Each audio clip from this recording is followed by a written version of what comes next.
Eh bien salut à toi, j'espère que tu vas bien. Aujourd'hui on va parler d'un jeu vidéo et c'est pas n'importe lequel parce que c'est What Remains of Edith Finch.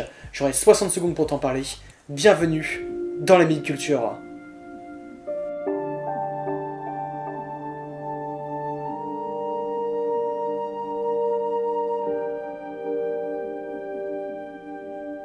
What Remains of Edith Finch, c'est un jeu d'aventure, un walking simulator plus précisément, et surtout un jeu narratif. C'est l'histoire d'un homme qui lit le journal intime d'Edith, qui décide de retrouver son ancienne maison familiale, que vous allez bien sûr incarner. Néanmoins, il y a comme un grand mystère qui plane dans ce lieu, comme une sorte de malédiction.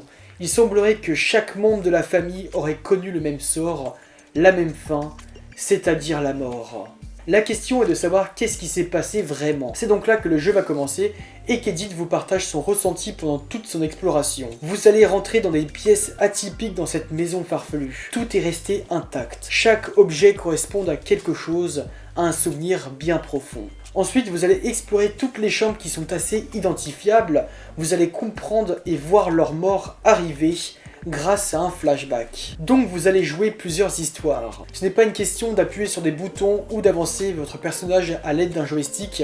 Non, ça va plus loin que ça. Vous allez vivre le jeu. Vous allez accompagner jusqu'au bout tous les personnages, jusqu'à la fin, et à chaque fois avec un nouveau ressenti. Sur un gameplay inédit, un scénario déjanté, tordu, mais incroyablement bien fait, une mise en scène faite avec justesse, une direction artistique qui arrive à te capter l'intention, une bande son impeccable.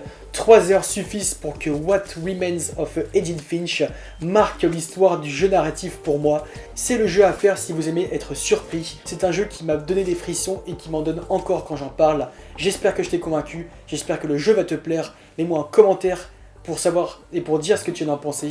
Merci de m'avoir écouté et on se retrouve très vite. Ciao ciao.